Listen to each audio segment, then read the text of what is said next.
ముందా తుఫాన్ దాటికి నేల కొరిగిన వందల ఎకరాల వరి పంట.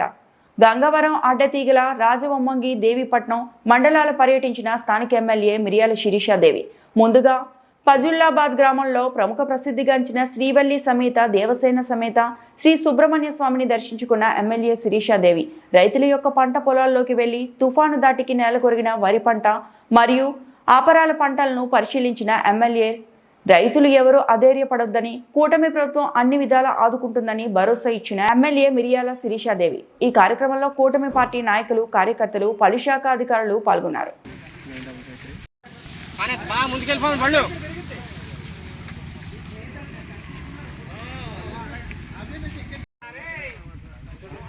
మనోడు విశ్వనాథ్ లేడు ఇక్కడ చూసి ఈ ఫీల్డ్ కూడా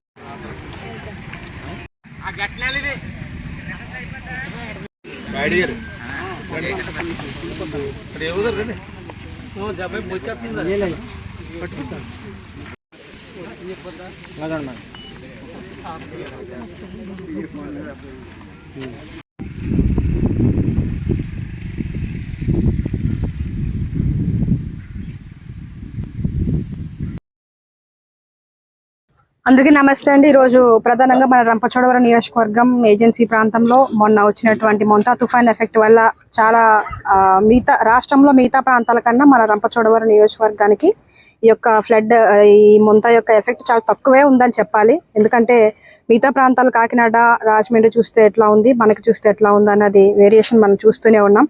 అయితే దేవుడి దయ వల్ల దాని యొక్క ఎఫెక్ట్ చాలా తక్కువ. అయితే అక్కడక్కడ చాలా మండలాల్లో పాడి, అదేవిధంగా చిన్న చిన్న ఏదైతే వ్యవసాయాలు చేసుకుంటున్నారో అవి పాడైనటువంటి పరిస్థితులు ఉన్నాయి.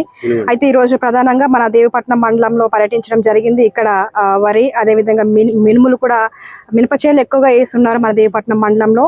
వరి కంటే ఎక్కువ మినప చేనులు ఎక్కువ ఈ యొక్క పాడైనవి కనుక మేమే స్వయంగా వెళ్ళి చూసాము. ఆ డ్యామేజ్ అయిన క్రాఫ్ట్ కూడా మేము అధికారులతో మాట్లాడి ఆ వెంటనే మేము నోట్ చేసుకోమని ఆ యొక్క లిస్ట్ ని కూడా మాకు పంపించినట్లయితే మేము ముఖ్యమంత్రి గారి దృష్టిలో పెట్టి ఖచ్చితంగా ఎవరైతే ఈ నష్టపోయినటువంటి రైతులు ఉన్నారో వారికి న్యాయం చేసే దిశగా మా కూటమి ప్రభుత్వం ఉంటుంది. మేము ఎమ్మెల్యేగా రైతులందరూ కూడా మేము భరోసా ఇస్తున్నాం, ధైర్యంగా ఉండమని మరొకసారి తెలియజేస్తూ ఇంకా రాబోయే రోజుల్లో ఏమైనా ఇలాంటి సమస్యలు వచ్చినా సరే మనం ఎదుర్కోవడానికి ధైర్యంగా ఉండాలి.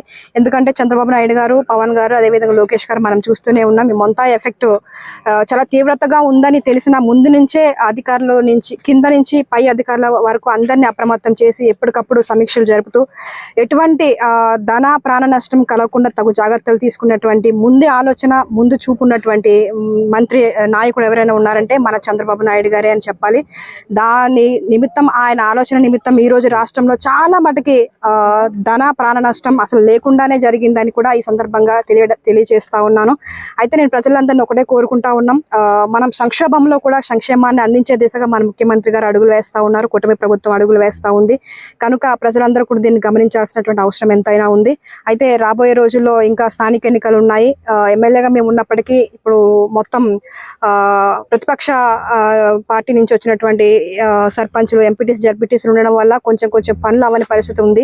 అయితే నేను ప్రజలను ఒకటే కోరుకుంటా ఉన్నాను, ప్రజల కోసం ఆలోచించి అభివృద్ధి సంక్షేమం అందించేటువంటి కూటమి ప్రభుత్వంలో ఎవరికి రేపొద్దున స్థానిక ఎన్నికల్లో సర్పంచ్లుగా, ఎంపీటీసీలుగా, జడ్పీటీసీలుగా ఎవరు నిలబెట్టిన వాళ్ళకి మనం ఓటేసుకుంటే రాబోయే రోజుల్లో గ్రామాల నుంచి అభివృద్ధి జరుగుతుంది అనే ఒక భరోసాను అయితే ఎమ్మెల్యేగా నేను ఇస్తా ఉన్నాను. కాబట్టి ప్రజలు గమనించండి, మేము ఎన్నడూ లేని విధంగా ఈ రోజు మీరు చూస్తా ఉన్నారు, గ్రామంలో ప్రతి గ్రామానికి, ప్రతి మూలకి, మారుమూల ప్రాంతానికి వెళ్ళి తిరిగి ఆ సమస్యలు తెలుసుకుంటూ దాన్ని పరిష్కరించే దిశగా మేము ఎమ్మెల్యేలుగా మేము ముందుకెళ్తా ఉన్నాం. రాష్ట్రంలో చంద్రబాబు నాయుడు గారు ఎట్లా ఉన్నారో ఎమ్మెల్యేగా మేము కూడా అట్లాగే ప్రజల యొక్క పాలనలో ముందుకెళ్తా ఉన్నాం. కనుక దయచేసి దీన్ని గమనించి ప్రజలందరూ కూడా కూటమి ప్రభుత్వానికి మీ యొక్క మన్నలను, ఆశీర్వాదాలను అందించాలని కోరుకుంటా ఉన్నాను. దాదాపుగా ఇప్పుడు 3 మండలాలు తిరగడం జరిగింది. ఒకటి గంగవరం, అడ్డతీగల, రాజవొమ్మంగి మండలంలో మేము తిరగడం.